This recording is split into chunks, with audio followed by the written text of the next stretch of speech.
The Little Book of True Testimonies. Stories of answered prayers, the paranormal, and supernatural God encounters. Written by Keith B. Perrin. Narrated by Myron Abernathy and Barbara Fernandez. Chapter 31. Bleeding Polyp No Match for God. Wendy B. Singing in the church choir was something I enjoyed so much. There is nothing like feeling the presence of God and worshiping through song.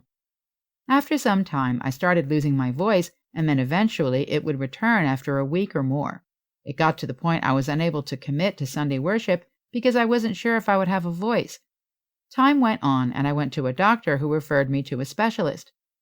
I didn't know what to expect, although tonsillitis was one of my thoughts. He put a camera down my throat to examine my throat, vocal cords, etc. His finding was I had a bleeding polyp on my vocal cord, and he would have to do surgery. However, due to the bleeding, surgery had to wait. "I will give you 1 month," the doctor said, "to have the bleeding stop so I can perform the removal of the polyp." "Okay, doctor," I said, with which he replied, "Why are you talking? No talking until you come back to see me." No whispering, no whistling, and no tension at all on my vocal cords was allowed. "We must get that bleeding to stop so I can remove that polyp," he concluded. My eyes widened in awe at the fact that I heard no talking for a month. Didn't he know I had a lot going on in my life? I'm a mom of 3 boys. I assist my husband with his needs and homeschool my children. Well, let's make the better of this one. Lord, thank you for this opportunity. After praying, I called and registered myself for sign language classes in the city and started my journey of silence to stop that bleeding so surgery could take place, the polyp removed, and life went on.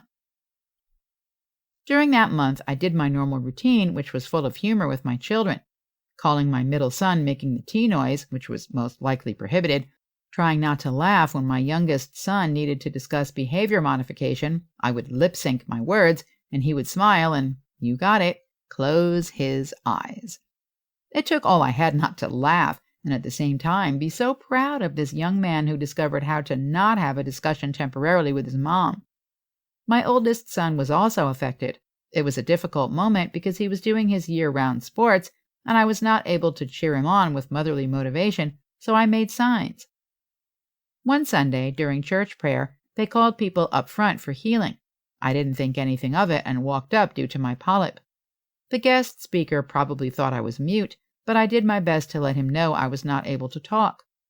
Going into the prayer, I was thanking God with what I thought was much faith in this polyp to stop bleeding.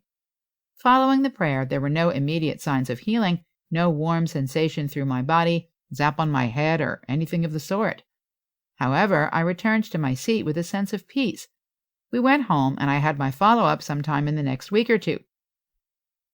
I walked into the examination office and sat in the chair. I'm feeling confident and praying that the bleeding stopped. The doctor came in and started his examination. He pulled the instrument out, went over to the chart, and said, "You are Wendy B, correct?" I said, "I sure am."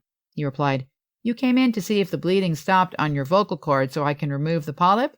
I replied, "Yes." He took the instrument again and went down my throat to investigate a second time.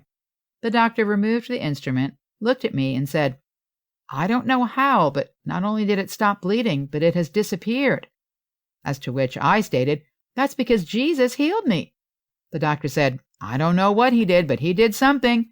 Praise God, we have a God of miracles, a God who is healing today as he always did. Leviticus 13:18, Psalm 107:20, Mark 5:29, Luke 4:40, Acts 3:11.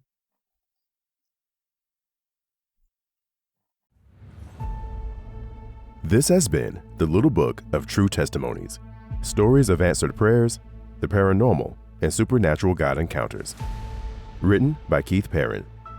Narrated by Myron Abernathy and Barbara Fernandez.